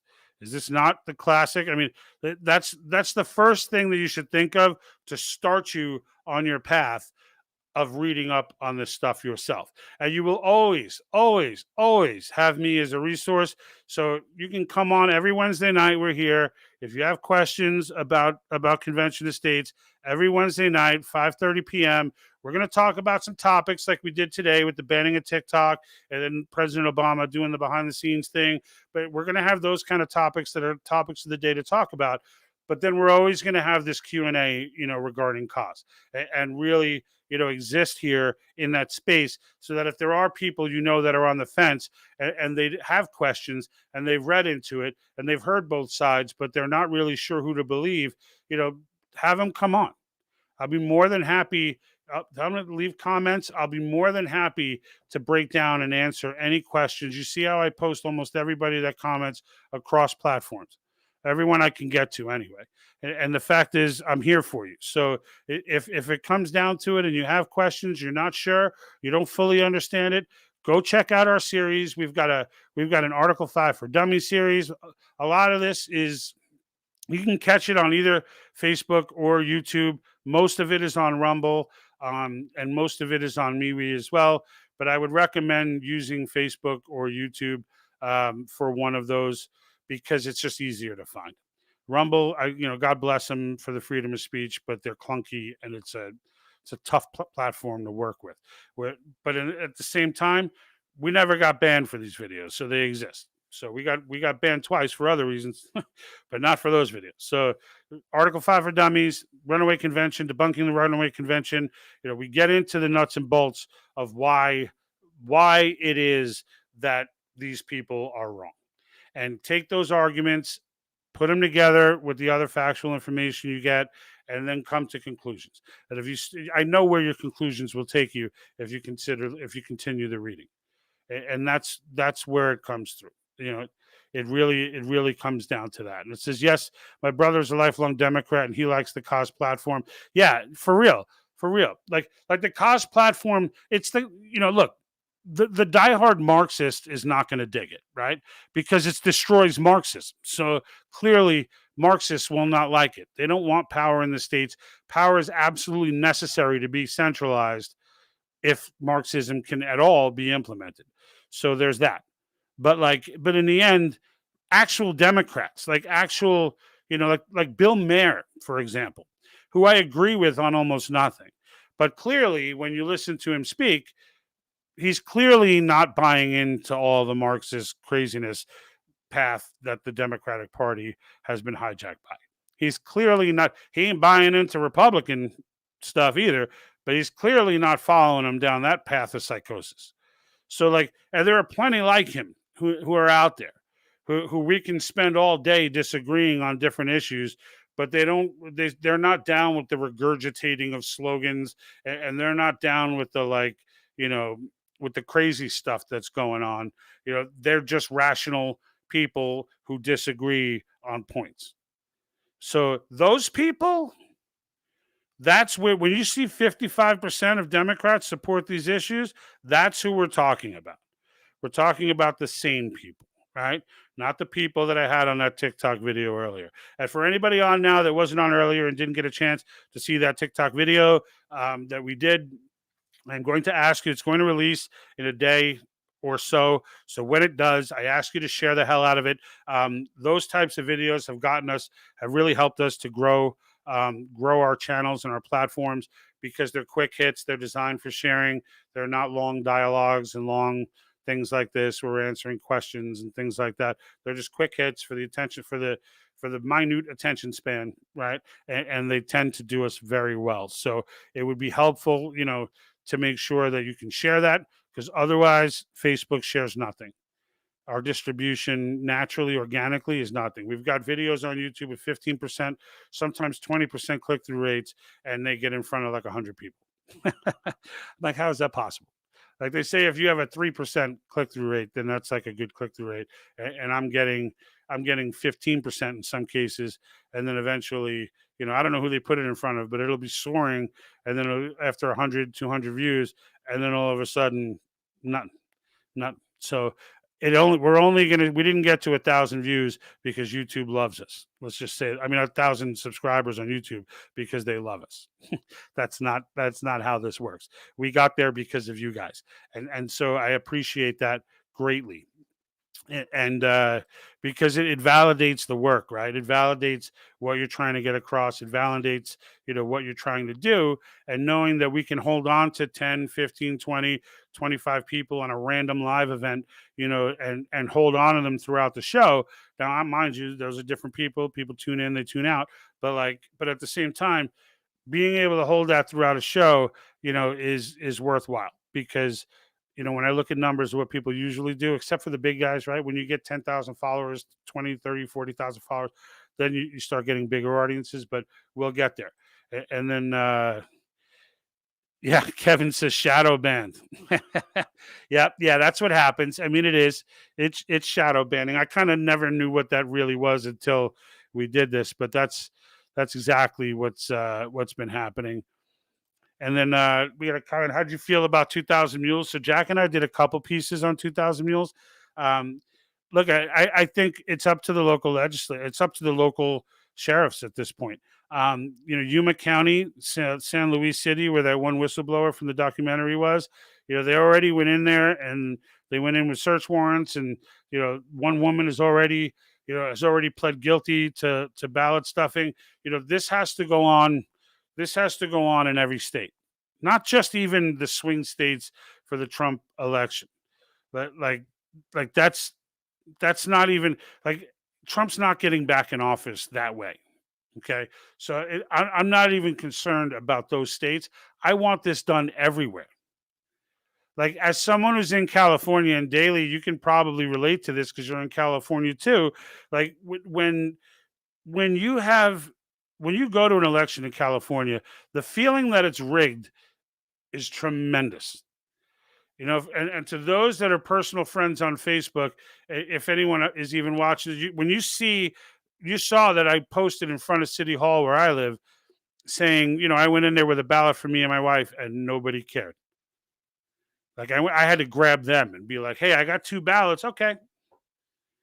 Like I could have had 10 ballots. There was a box in the corner with nobody watching it, and I threw them in, and I left. And I walked out, and I immediately posted, "Gavin Newsom is not getting recalled," because I knew it at that moment that there was no way. If City Hall was like that, there's no way that this guy's getting recalled, and he didn't. He didn't. I'm like, Larry Elder had no chance. He had no chance. So then Kevin says it's always been a rigged game. Yep, Kevin got a few comments here. So so Florida's new bill is tremendous. Yeah, Florida's bill. I think you're talking about the school bill, right? Or I mean, DeSantis is hard to keep up with these days. I think you're talking about the school bill, though. That was a very big deal. They did come up with another one, and now it's escaping me. Anyway, the school one was an incredibly big deal. That was that's the one that did Disney and the rest of the pedophiles. Yeah, the rest of the pedophiles came up, and Kevin's saying no, not that one. So which law is this, Kevin? You got to keep me going there because I'm not sure. Yeah, exactly. So crooked is California. California, I guarantee you that the elections have been fixed here for I don't even know how many decades, but I could tell you Orange County is not leftist. They're not. They're not. They're a bunch of old conservatives in Orange County. Where I live, it's not leftist. I mean, they had all but back when Trump was in office, they had some country music band come over here in Riverside. Sorry, Riverside County I'm in. I don't want to give exact locations because there's some psychos out there. But that being said, at this event, it was like a Trump rally. I mean, it was American flags everywhere, Trump 2020, all this. And I'm like, really? So Hillary won this city? Like, it's nuts. It's nuts. It doesn't jive. I got something in my throat. Now it makes sense why people carry water with them when they me, I don't carry water. Carry Coke Zero. So Shirley Butler, how many states are on board with you? Just started following you, so I got to catch up. Yeah, Shirley. So there's 19 states on board now. You can check out the resolutions on our website. So there are 19 states. We're looking. Look, we're waiting right now for Pennsylvania to come up. We're waiting for Ohio to come up. Pennsylvania, I think at least at the moment looks good. Ohio also has a lot of potential. New Jersey's going to be coming up. So we're just going to wait and see. I don't want to predict, but we're thinking probably be about 2022 by the end of the year. So that's kind of the goal. There is a possibility we can exceed that. It really just comes down to people on the ground. And it's something I said yesterday that I want to. Was it yesterday or Monday? I think Monday. Something I said Monday that I wanted to reiterate. If you know somebody who's out there and is a solid leader, solid leadership skills, they've run organizations, maybe they own a business, maybe they're a high level manager who's successful. If you know people like that and you know that they're on board with this kind of cause, recruit them. Okay. I could tell you, in any organization, and I know somewhere, people at Cause Action are going, yep, absolutely. And it's not that they don't have good leaders now. It's just that you can never have enough. And I'm sure there are some states that I don't hear much about, and they're kind of under the radar.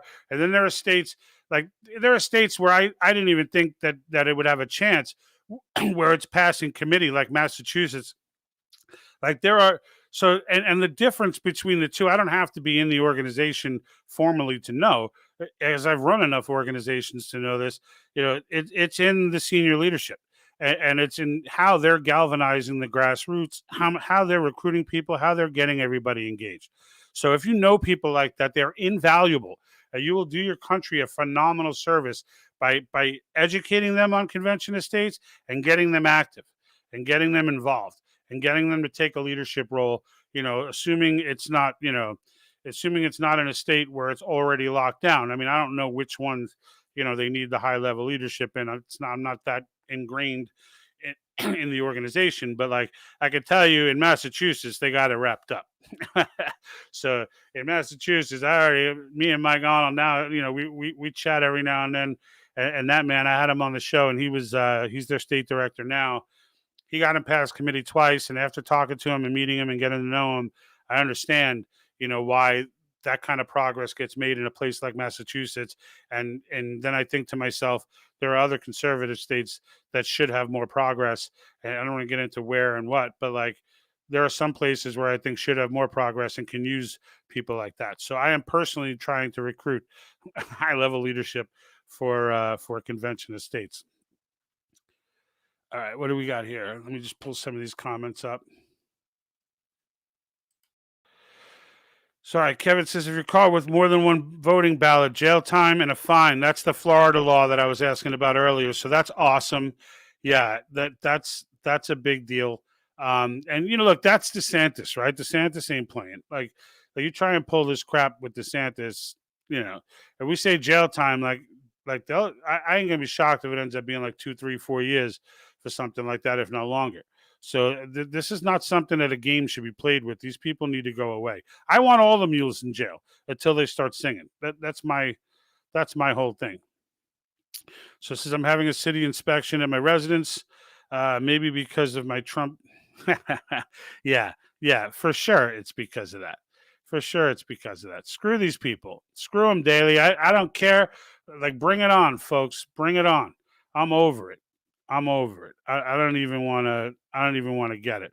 So George, I can tell you that the primary that just passed for governor in New York, a lot of Democrats, independents, conservatives signed affidavits to switch Republican to vote. Yeah, Kevin, you know what? I see New York right now. I mean, for those that don't know, I was born and raised in New York. Kevin's actually someone I knew, was a friend in the neighborhood back then, and still out there.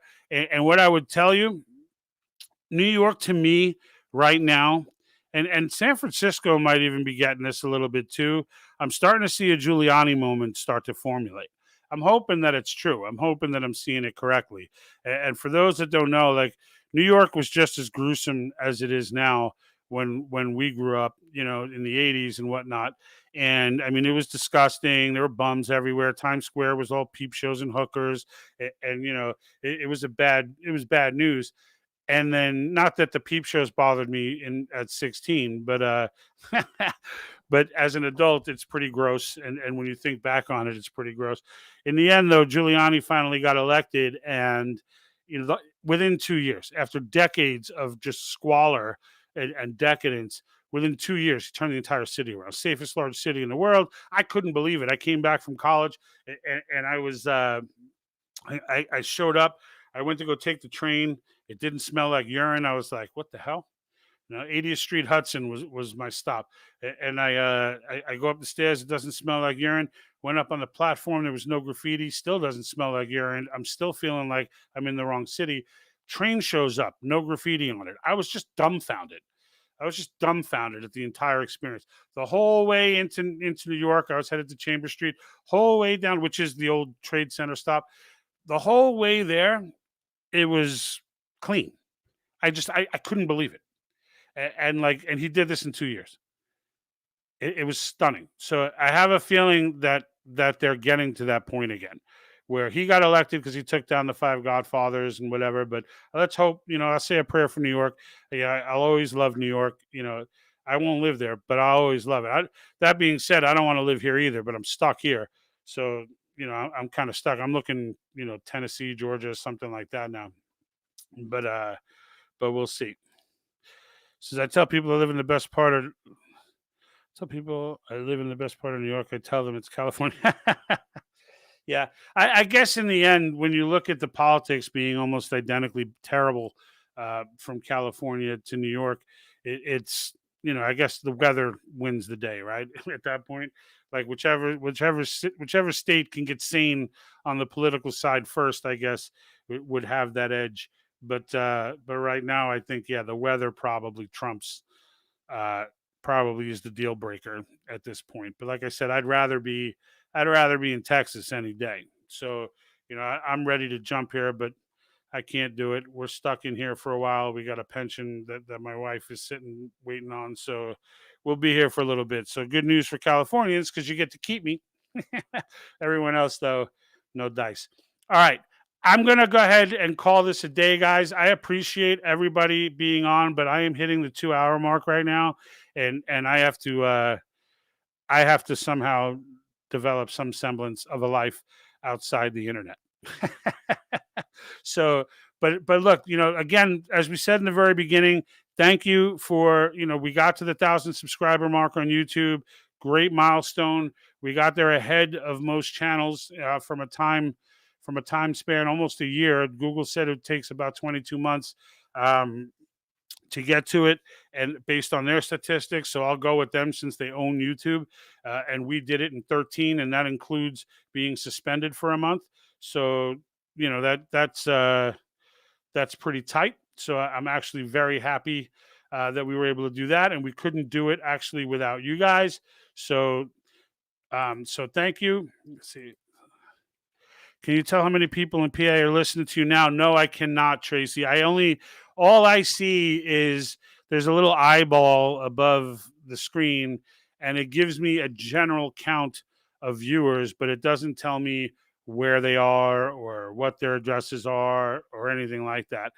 You can feel free to rip this video, cut out that portion, and shoot it off, wherever you can, and share it around. Because I realized it did turn out to be like a 2-hour. We're almost at 2 hours, which is far longer than I usually go. So, but now that we started getting into a real COS conversation, I don't want to just dial off. I wanted to make sure I address that.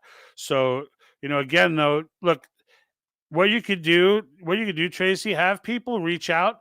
Just have people follow the channel, and I'm sure people. I'm sure you're promoting Convention of States channel. People are already following it. Just add us to that list, and look, we're gonna keep doing this every week. So we're gonna do it every week. It's every week, 5:30. We're gonna cover a couple of topics from the week, and then we're gonna hit COS, and we'll answer any questions. And how long it goes will depend on how many people are out there at that given time. But I expect now that we finally have a set time and a set day, that it's going to start to snowball. So forever we kind of just went up random and did whatever, but now we're getting a little more committed. We didn't want to make the commitment before, but now we're getting committed. And then Daly says, yeah, at Tracy, strength in numbers. Absolutely. Strength in numbers. And this is where we all come together and we get it done. Right. Daly, thank you so much. I appreciate it. You guys are awesome. All right. So before I make this official, because I always have to exit the same way, and now I can say it with a straight face,